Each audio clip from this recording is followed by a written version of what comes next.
তবে যে তোমার রব, যেই তোমার আল্লাহ, সেই আল্লাহ কেন আমাকে ডাইরেক্ট বাঁচাতে পারবেন না? না না, তোমার আমার সাহায্যের দরকার নাই, তোমার আমার দরকার নাই রে। এই জন্য রে ফেরেশতা, আমার আল্লাহ রব্বুল আমিন আমাকে ডাইরেক্ট দেখছেন, আমার আল্লাহ আমার জীবন বাঁচাবেন। যেমন এই কথাটা বলা, ওরে সুবহানাল্লাহ, আল্লাহ রব্বুল আমিন আরশ থেকে ডাক দিচ্ছেন আগুনকে, ইয়া নার, এরে আগুন, কুনি বারদাও ওয়া সালামান আলা ইব্রাহিম, এই আগুন রে আমার ইব্রাহিমকে তোর ভিতরে ঢোকাচ্ছে তার কমেরা। রে আগুন শোন, আমি আল্লাহ রব্বুল আমিন তোকে পয়দা করেছি রে আগুন, তোর কাম হলো জ্বালিয়ে দেওয়া, তোর কাম হলো পুড়িয়ে দেওয়া। যে তোর ভিতরে যাবে তুই তাকে জ্বালিয়ে দেবে, পুড়িয়ে দেবে।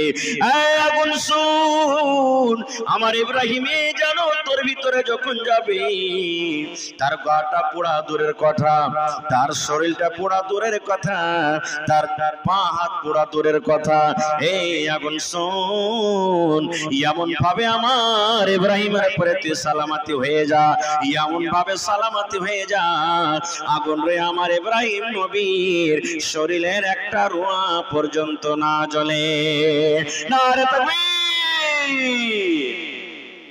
ইব্রাহিম নবী পুড়েছিলেন, জোরে বলেন পুড়েছিলেন কি? একটু জোরে বলেন পুড়েছিলেন। তাহলে আল্লাহ তাআলা আগুনকে ডাক দিলেন, আগুন তুই ঠান্ডা হয়ে যা। তা আগুন কার কথা মানলে? জোরে বলেন, জোরে বলেন না জি ভাই। আগুনের কান দেখতে পেয়েছি আমরা, কান আছে আগুনের, আগুনের চোখ আছে, হাত পা আছে, দেখেছি? দেখেনি। তাহলে কেমন করে শুনলে? আল্লাহ তাআলা যেমনি ভাবে শুনলেন তেমনি ভাবে শুনলে। আল্লাহর কাছে কোন জিনিসের কমি আছে? জোরে বলেন কমি আছে? আল্লাহর কাছে কমি নেই। আর একটা বুখারী শরীফের হাদিস, এবার সাহাবায়ে কেরাম নিজে বয়ান করছেন। আল্লাহুস সামাদ, ইমাম সাহেব জুম্মার দিনে যেই জিনিসটাতে দাঁড় হয়ে খুতবা দেন ওকে আমরা কি বলি? জোরে বলেন, মিম্বার বলি আমরা। আল্লাহর নবী খাজুরের গাছের একটা পুরাতন মিম্বার, চাকচিকন মিম্বার তখন হয়নি, খাজুরের একটা গোড়া জড়, ওর উপরে খাড়ো হয়ে খুতবা দিতেন। একজন মহিলা এসে বলছেন, ইয়া রাসূলুল্লাহ, আপনার জন্য একটা ভালো মিম্বার করে দিব। বলছেন নিয়ে এসো। নবীর জন্য মিম্বার নতুন করা হলো, পুরাতন মিম্বারটাকে সাইডে হটিয়ে দিলেন। বুখারী শরীফের হাদিস। আর নতুন মিম্বারের পরে চড়ে নবীজি খুতবা শুরু করেছেন। যেমন আপনারা একবারে পেন্ডাল খাচাখাচ ভরে আছেন, সাহাবায়ে কেরাম নামাজ পড়তে গেছেন জুম্মার, সাহাবায়ে কেরাম মসজিদে বসে আছেন, নবী খুতবা চালু করেছেন। হঠাৎ করে রে মসজিদের ভিতরে আওয়াজ কেন ঘটিয়ে দিলেন না? যে একটু আওয়াজ বাড়িয়ে দেন, আওয়াজ ঘটায়েন না খুব। হ্যাঁ, লাগাতার জালসা আছে একবারে। এবার নবীজি খুতবা শুরু করে দিলেন। হঠাৎ করে রে মসজিদের ভিতরে যেমন বাচ্চা কান্না করে, ছেলেরা যেমন কান্না করে, ওই কান্নার মতো আওয়াজ নবীজির কানে এলো। কে কাঁদছে মসজিদের ভিতরে? নবীজি বললেন, সাহাবীরে কে তোমরা কাঁদছো? কার ছেলে কাঁদছে মসজিদের ভিতরে দেখো তো। সাহাবায়ে কেরাম বলছেন, ইয়া রাসূলুল্লাহ, আমাদের মধ্যে তো কেউ কান্দে না, কেউ বাচ্চাও দেখতে পাওয়া যায় না।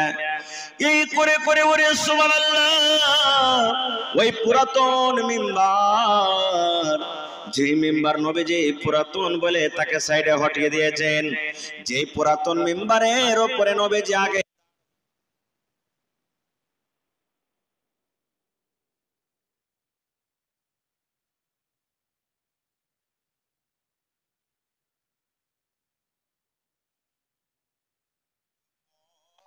এক পা দু পা করে হেঁটে পাঞ্জরে গেলেন। যাওয়ার পর যেমন আমাদের বাচ্চারা, আমার ছেলেরা যখন কান্দে দেখবেন, ছেলেরাকে এরকম ভাবে হাত দিবেন, বলাবেন, মাথাতে হাত দিবেন, গতর খান লাড়বেন, চুপে যা রে বেটা, চুপে যা, চুপে যা রে বেটি, চুপে যা, কান্দিস না। দেখবেন যত ছেলেটাকে চুপতে বলবেন, যত আপনি তাকে আদর করবেন, যত তাকে আপনি সহগ করবেন, আরো হেঁচি তুলে তুলে ছেলেটা কাঁদবে। কাঁদবে না? যত আদর করবেন চুপ চুপ চুপ, ওর ভিতর ফেটে আরো কান্দন বাড়াইবে। আল্লাহর নবী ঠিক যেমনই পুরাতন গাছ পুরাতন মেম্বারকে বললেন, এই তুমি চুপো চুপো তুমি চুপো। ওরে সুবহানাল্লাহ, ওই পুরাতন মেম্বার এমন জোর করে হেঁটে তুলে তুলে তার ভিতর থেকে কান্নার আওয়াজ এলো। সে নিজের মন খানা থামতে পারে না, জোর জোর করে বাচ্চার মতন কাঁদতে শুরু করেছে। দয়ার নবী বললেন, ও লোকড়ি রে, ও পুরাতন মেম্বার, তুমি কান্দো কেন? কান্দোর কারণটা কি? কেন তুমি কান্দো? এইবারে পুরাতন মেম্বারের মুখ ফুটে গেল, বললেন, ইয়া রাসূলুল্লাহ, আল্লাহর নবী গো, এই জন্য কান্দি নবী গো, আপনি এতদিন আমার উপরে দাঁড় হয়ে খুতবা দিলেন গো নবীজি, আমি এতদিন আপনি আমার উপরে দাঁড় হয়ে খুতবা দিলেন, আমার উপরে আপনি নিজের পা মোবারক রাখলেন, আপনার কথাগুলি আমি পাঞ্জরে হয়ে শুনলাম, এখন আপনি আমাকে পুরাতন মেম্বার পুরাতন তখতা পুরানা কাঠ বলে আপনি দূরে সরিয়ে দিলেন, আপনার কথাগুলি এখন আমি পাঞ্জরে হয়ে আর শুনতে পাবো না, আপনার কথাগুলি আমাকে দূর হয়ে শুনতে হবে, এই জন্য আমার ভিতর ফেটে কান্দন এসেছে। আরে মুসলমান, বলার উদ্দেশ্যে ভাই, কিভাবে নবীর সামনে গল্প হলো একটা লোকড়ির সাথে, আল্লাহ জানেন, সাহাবায়ে কেরাম জানেন, এবং সেই লোকড়ি জানে, আল্লাহ জানে, নবী জানে, তাছাড়া কেউ জানে না।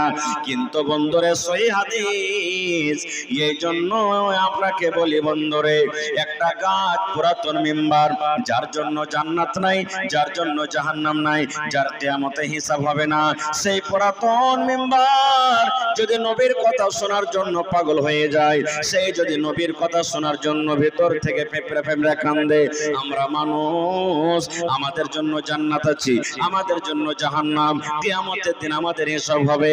বন্ধুরে, আজকে আমরা মুসলমান হই, মানুষ হই, নবীর কথা গুলাকে আমরা পা কুচলে চলে যাই। আরো এরকম উদাহরণ আছে অনেক, আমি যাব না, লম্বা করব না। তো আল্লাহ তাআলা সব থেকে আগে কলম পয়দা করলেন, কলম তৈরি করার পর আল্লাহ কলমকে বলছেন, রে কলম, লেখো, কলম রে তুমি লেখো, তোমার কাজ হলো লেখা। কলমের মুখ ফুটে গেল, এ রব্বুল আলামিন, কি লিখবো আল্লাহ? তুমি আদেশ করো, আমি কলম লেখার জন্য রেডি হয়ে আছি। আল্লাহ তুমি আদেশ করো, আমি লিখবো। আল্লাহ কি লিখবো? তুমি শুধু আমাকে হুকুম করে দাও। এইবারে আল্লাহ রব্বুল আলামিন কলমকে বললেন, ও কলম রে, কিয়ামত পর্যন্ত যত লোক দুনিয়াতে আসবে, যা হবে, যত মানুষ জীবজন্তু যত কিছু হবে, কিয়ামত পর্যন্ত কলম তুমি সব লিখে দাও। এই যে আজকে আপনি এখানে বসে আছেন, আমি আপনার সামনে ওয়াজ করছি, আমার ওয়াজ আপনারা বসে বসে শুনছেন। ওরে সুবহানাল্লাহ, এটা কোনো নতুন কাজ নয়। আমার আপনার আব্বা আদম নবীর জন্ম হওয়ার আগে, আসমান জমিন জন্ম হওয়ার আগে, আসমান জমিনকে পয়দা করার আগে আল্লাহ তাআলা সব থেকে আগে কলমকে লিখেছিলেন। আর আল্লাহ সেদিন আদেশ করেছিলেন, কলম রে তুমি লেখো। সেই দিন আল্লাহ রাব্বুল আলামিনের আদেশে কলম লিখে দিয়েছি। খায়রগঞ্জ মাদ্রাসাতে 24 ডিসেম্বর 2024 এ জালসা হবে। ওই জালসাতে মাওলানারা আসবেন, ওই আওয়াজ শুনতে যাবে। আল্লাহর কলমে লেখা হয়েছে, ওরে মুসলমান, আপনি ডাক্তারি করে খাবেন, মাস্টারি করে খাবেন, আল্লাহর সেই দিন কলমে কিন্তু লেখা হয়ে গেছে। আপনি হালতে লেখাবেন, আল্লাহর কলমে কিন্তু লেখা হয়ে গেছে। আপনি দুনিয়াতে প্রফেসর হবেন, দুনিয়াতে আপনি মাস্টার হবেন, মাওলানা হবেন, হাফেজ হবেন, কারি হবেন, সবকিছু আল্লাহ রাব্বুল আলামিন সেই দিন লিখে দিয়েছেন। এটার নাম হলো নসিব, এটার নাম হলো তকদির। তকদির মানে ছুপা হুয়া, তকদির মানে পোশিদা, তকদির মানে ছুপা হুয়া। এইবারে বলবেন, মাওলানা, আল্লাহ রাব্বুল আলামিন কলমকে আদেশ করেছেন, সেই কিয়ামত, সেই মানুষ জীব জন্তু আসমান জমিন জন্ম হওয়ার আগে আল্লাহ যখন কলমে লিখে দিয়েছেন কে ডাক্তার হবে, কে মাস্টার হবে, কে দুনিয়াতে নামাজি হবে, কে দুনিয়াতে বেনামাজি হবে, কে দুনিয়াতে প্রফেসর হবে, সব যখন লেখা হয়ে গেছে রে আল্লাহ, আল্লাহ যখন সব লিখে দিয়েছেন যে মাওলানা, তাহলে তো আমাদের দোষ নাই, আমরা তো নিজের দোষ দিতে পারবো না, এগুলা সব আল্লাহ করালছেন। না রে বন্ধু, না না, আল্লাহর কোরআন বলে দিয়েছেন ওয়াহাদাইনা নাজদাইন। এই মানুষ, দুইটা রাস্তা আমি তোমাদের দেখিয়ে দিয়েছি, এই সোজা রাস্তাতে যাবি আল্লাহর জান্নাতে চলে যাবি রে, আর এই রাস্তা সোজা ছেড়ে দিয়ে যদি একা বেঁকা রাস্তাতে যাবি আল্লাহর জাহান্নামে তোকে যেতে হবে। এবং রাস্তা দেখার জন্য মানুষকে আমি চোখ দিয়েছি, এবং শুধু চোখ দিইনি, ভালো মন্দ বোঝার জন্য আমি মানুষকে প্রেরণ দিয়েছি এবং তাকে অন্তর দিয়েছি। আল্লাহ রাব্বুল আমিন তকদিরটাকে ছুপিয়ে রেখেছেন। মানুষ তকদির কখন জানতে পারে? যখন তার সাথে কোনো ঘটনা ঘটে যায়। আপনি তকদিরের পরে বিশ্বাস করে থাকবেন আর হরকত করবেন না, তকদিরের পরে বিশ্বাস করে থাকবেন আর আমল করবেন না, আল্লাহ রাব্বুল আমিন এই মতো আমলকে পছন্দ করবেন না। নারে তাকবীর। ভাই মুসলমান, জি জি, চিকনি থেকে জয়নুল আবেদিন ভাই 500 দোয়া করে দিয়েছি। তো বলার উদ্দেশ্য ভাই, হাদিস যে আমি আপনাদের সামনে কয়েকটা রাখলাম, যে